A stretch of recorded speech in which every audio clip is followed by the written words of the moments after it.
নমস্কাৰ এই মুহূৰ্তত আহি পৰিছে ৰাতিপুৱাৰ কেইবাটাও গুৰুত্বপূৰ্ণ খবৰ আজি 12 এপ্ৰিল অসমৰ লগতে ভাৰতৰ বিভিন্ন প্ৰান্তৰ পৰা কেইবাটাও খবৰ আহি পৰিছে এই মুহূৰ্তত জনাই আছো এটা বিগ ব্ৰেকিং নিউজ বিজেপি চৰকাৰ আহিলে কাৰ্যকৰী কৰা হ'ব ইউচিচি প্ৰধানমন্ত্ৰী মোদীয়ে এই ঘোষণা কৰিছে ইউচিচি মানে হৈছে এটা আইন যিটো দেশৰ সকলো নাগৰিকৰ বাবে একেই হ'ব ধৰ্ম জাতি বা গোট অনুসাৰে বেলেগ নহয় বিবাহ বিচ্ছেদ সম্পত্তি বণ্টন দত্তক লোৱা এতিয়া বিভিন্ন ধৰ্মৰ বাবে মানুহৰ বাবে বেলেগ বেলেগ ব্যক্তিগত আইন আছে যেনে হিন্দু আইন মুছলিম আইন খ্ৰীষ্টান আইন ইউচিচি বলবৎ হোৱাৰ লগে লগে সকলোৰে বাবে একেটা নিয়ম হ'ব অসমত সকলো সনাতনীয়ে বিজেপিক ভোট দিছে তৃতীয়বাৰৰ বাবে বিজেপিৰে চৰকাৰ গঠন হ'ব মুখ্যমন্ত্ৰী হিমন্ত বিশ্ব শৰ্মাই এই ভৱিষ্যতবাণী কৰিছে পশ্চিমবংগত SIRৰ বাবে 250 জনতকৈও অধিক লোকৰ মৃত্যু হৈছে ভোটাৰ তালিকাৰ পৰা বাদ দিয়া 90 লাখ ভোটাৰৰ ভিতৰত 60 লাখ হিন্দু আৰু 30 লাখ মুছলমান বাংলাভাষী খোৱা বাবে আমি কি ভাৰতীয় নহয় নেকি আমি বাৰে বাৰে আমাৰ নাগৰিকত্ব প্ৰমাণ কৰি থাকিবলগীয়া হয় কিয় প্ৰশ্ন উত্থাপন কৰিছে পশ্চিমবংগৰ মুখ্যমন্ত্ৰী মমতা বেনাৰ্জীয়ে কৈছে সদায় হিন্দু সনাতনী কৰা বিজেপিয়ে কিয় পশ্চিমবংগত SIRৰ নামত 60 লাখ হিন্দুক ভোটাৰ তালিকাৰ পৰা কৰ্তন কৰিছে আৰু 30 লাখ মুছলমানক কৰ্তন কৰিছে মিয়া মুছলমান নথকা ঠাইৰ নাম সলনি কৰা হ'ব এবাৰ পশ্চিমবংগত ঠাইৰ নাম সলনি কৰাৰ মন উত্তৰ প্ৰদেশৰ মুখ্যমন্ত্ৰী যোগী আদিত্যনাথৰ উত্তৰ প্ৰদেশ মডেল পশ্চিমবংগত কৰাৰ হুংকাৰ যোগী আদিত্যনাথৰ বিজেপিৰ চৰকাৰ আহিলে মিয়াপুৰৰ নাম ৰবীন্দ্ৰনগৰ কৰা হ'ব বুলি মন্তব্য কৰিছে উত্তৰ প্ৰদেশৰ মুখ্যমন্ত্ৰী যোগী আদিত্যনাথে প্ৰধানমন্ত্ৰী মোদীৰ বিৰুদ্ধে সৰব হৈ পৰিছে মল্লিকাৰ্জুন খাৰ্গে বৰ্তমান সময়ত মণিপুৰ জ্বলি আছে কিন্তু নিৰুদ্ধে প্ৰধানমন্ত্ৰী মোদীয়ে কয় যে যেতিয়ালৈকে এই মোদী আছে তেতিয়া সকলো সুৰক্ষিত এতিয়া মোদী ক'ত আছে মণিপুৰত পুনৰ হিংসা হৈছে মূল্যবৃদ্ধি বাঢ়িছে যুৱক যুৱতীসকলে চাকৰি পোৱা নাই কিন্তু তেওঁ নিৰুদ্দেশ হৈ আছে দায়িত্বৰ পৰা পলায়ন কৰাটো প্ৰধানমন্ত্ৰী মোদীৰ পুৰণি অভ্যাস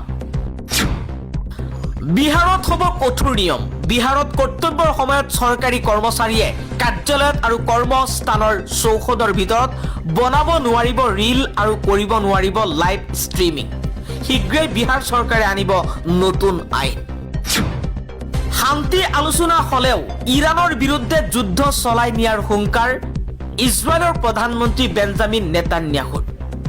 বেঞ্জামিন নেতান্যাহুৱে কৈছে যিমানে শান্তি আলোচনা নহওক কিয় ইৰাণৰ বিৰুদ্ধে ইজৰাইলে যুদ্ধ চলাই লৈ যাব কুংকি চৌধুৰীলৈ পাণবজাৰ আৰক্ষীৰ চমন আজি পুৱা 11 বজাত হাজিৰ হোৱাৰ নিৰ্দেশনা জাৰি কৰিছে নিৰ্বাচনী আচৰণ বিধি উলংঘনৰ অভিযোগত আৰক্ষীৰ চমন ইৰাণৰ বিৰুদ্ধে যাবলৈ কোনো দেশৰ সাহস নাই একমাত্ৰ এখনেই দেশ আছে সেইখন হৈছে আমেৰিকা যুক্তৰাষ্ট্ৰ এবাৰ ইৰাণক লৈ মন্তব্য কৰিছে ৰাষ্ট্ৰপতি ডোনাল্ড ট্ৰাম্পে কৈছে আন দেশৰ সাহস নাই গতিকে আমেৰিকাই হৰমুজ প্ৰণালী পৰিষ্কাৰ কৰি আছে শান্তি আলোচনা কৰি মধ্যপ্ৰাচ্যৰ লগতে সমগ্ৰ বিশ্বত শান্তি স্থাপন কৰিবলৈ যত্ন কৰিছে ডোনাল্ড ট্ৰাম্পে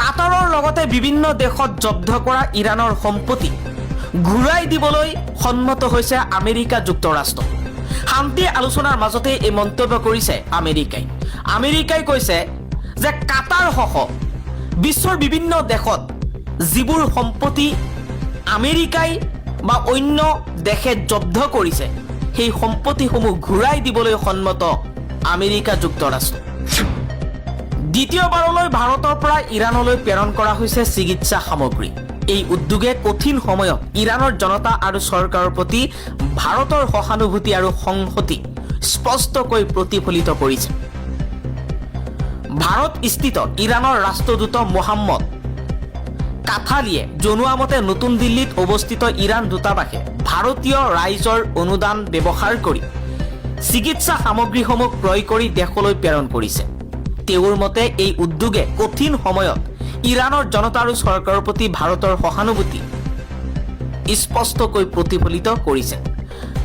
ফাটালিয়ে কৈছে, এই সময়ৰ বাবে ভাৰতৰ ৰাইজ আৰু চৰকাৰলৈ গভীৰ কৃতজ্ঞতা প্ৰকাশ কৰি কওঁ যে কঠিন সময়ত ভাৰতীয়সকলে সহানুভূতিশীল আৰু বিশ্বাসযোগ্য অংশীদাৰ হিচাপে নিজৰ পৰিচয় প্ৰদৰ্শন কৰিছে। তেওঁ লগতে কয় যে দূতাবাসে এই অনুদানৰ ধন ব্যৱহাৰ কৰি ঔষধ ক্ৰয় কৰাৰ লগতে ভাৰত চৰকাৰে সকলো প্ৰয়োজনীয় ব্যৱস্থা সুচাৰুৰূপে সম্পূৰ্ণ কৰাত সহায় কৰিছে। ঘৰৰ ল'ৰা ঘৰলৈ উভতিছে, পত্নী সন্তানসহ নিজ গৃহত উপস্থিত আলফা নেতা অৰুণোদয় অসম। ঘৰলৈ আহি ভালেই লাগিছে। জীৱনে আমাক বিভিন্ন সময়ত বিভিন্ন পথলৈ লৈ যায়, কিন্তু মৰমে ঘৰলৈ লৈ আহিছে। অৰুণোদয় অসমে এই মন্তব্য কৰিছে। স্বাধীন অসমৰ স্বপ্ন এৰি শুকুৰবাৰে নিজ গৃহত উপস্থিত হয় আলফা স্বাধীনৰ মেজৰ জেনেৰেল অৰুণোদয় দসুতি ওৰফে বিজিত বৰুৱা। কিছুদিন পূৰ্বলৈকে অসম আৰক্ষীৰ বাবে মূৰৰ কামৰণি সৃষ্টি কৰা দুৰ্দৰ্শ আলফা স্বাধীনৰ মেজৰ জেনেৰেলগৰাকীয়ে নিজৰ পত্নী আৰু পুত্ৰক লগত লৈ নিজৰ উপজা ঠাই চাবুৱাৰ নাদুৱা গোহাঁই গাঁৱত উপস্থিত হয়। ভোট চুৰি কৌশল পুৰণি হৈ গ'ল। এতিয়া ভোটৰ বিভাজন ঘটাই বিজয়ী হোৱাৰ ৰাজনীতি চলিছে দেশত। ৰাজনীতি প্ৰসংগক লৈ বিশিষ্ট সাংবাদিক ৰবিশ কুমাৰে এই মন্তব্য কৰিছে। যুদ্ধৰ চাপ অতি ভয়ংকৰ। চাপৰ পৰা মুক্ত হ'বলৈ আমেৰিকাৰ সৈনিকে পান কৰিছে 9.5 লাখ গেলন কফি। শেহতীয়াকৈ এক সমীক্ষাত প্ৰকাশ পাইছে এই তথ্য। আমেৰিকাৰ ক্ষেপণাস্ত্ৰৰ আক্ৰমণত নিহত বিদ্যালয়ৰ 168টি শিশুৰ ফটো বিমানৰ আসনত ৰাখি পাকিস্তানলৈ আহিছে ইৰাণৰ সংসদৰ অধ্যক্ষ মোহাম্মদ বাঘেৰ গালিবাফ। ইছলামাবাদত আমেৰিকা আৰু ইৰাণৰ শান্তি চুক্তি সন্দৰ্ভত হ'ব আলোচনাৰ পূৰ্বে বিমানত এনেকৈ 168টি শিশুৰ ফটো প্ৰত্যেকখন চিটত বহুৱাই লৈ আহিছে ইছলামাবাদলৈ ইৰাণৰ সংসদৰ অধ্যক্ষ মোহাম্মদ বাঘেৰ গালিবাফ। ইজৰাইলৰ ফান্দত পৰিছে ডোনাল্ড ট্ৰাম্প। এবাৰ সৰব হৈ পৰিছে আমেৰিকাৰ প্ৰাক্তন বৈদেশিক মন্ত্ৰী জন কেৰী। আমেৰিকাৰ প্ৰাক্তন বৈদেশিক মন্ত্ৰী জন কেৰীয়ে কৈছে, ইজৰাইলে George W Bush, Barack Obama আৰু জো বাইডেনক ইৰাণক আক্ৰমণ কৰিবলৈ হেঁচা প্ৰয়োগ কৰিছিল। কোনেও সেই হেঁচাত পৰা নাছিল। কেৱল ডোনাল্ড ট্ৰাম্পেহে সেই জালত পৰিছে, যাৰ পৰিণতি আজি আমেৰিকাৰ প্ৰত্যেকজন জনতাই ভুগিবলগীয়া হৈছে। সমগ্ৰ মধ্যপ্ৰাচ্যৰ লগতে সমগ্ৰ বিশ্বই এতিয়া এই যুদ্ধৰ পৰিণতি কি সকলোৱে গম পাইছে। মূল্য বৃদ্ধিত আমেৰিকাত এক প্ৰতিবাদৰ সৃষ্টি হৈছে। ডোনাল্ড ট্ৰাম্পক ৰজাৰ দৰে শাসন নকৰিবলৈ দাবী উত্থাপন কৰিছে আমেৰিকাৰ নাগৰিকসকল। প্ৰত্যেকটো সময়ত ইৰাণৰ পক্ষত থিয় হৈছে ৰাছিয়া আৰু চীন। এইবাৰ ইৰাণলৈ বায়ু প্ৰতিৰক্ষা ব্যৱস্থা প্ৰেৰণৰ বাবে প্ৰস্তুতি চলাইছে চীনে। আমেৰিকাৰ চোৰাংচোৱা সংস্থাই এই দাবী উত্থাপন কৰিছে। আমেৰিকাৰ চোৰাংচোৱা সংস্থাই কৈছে, ইৰাণলৈ এয়াৰ ডিফেন্স চিষ্টেম প্ৰেৰণ কৰিবলৈ প্ৰস্তুতি চলাইছে চীন আৰু ৰাছিয়াই। আৰু অধিক শক্তিশালী হ'ব ইৰাণ। যিকোনো মুহূৰ্তত যিকোনো ৰাষ্ট্ৰক আক্ৰমণ কৰিব পৰা ক্ষমতাৰ অধিকাৰী হ'ব ইৰাণ।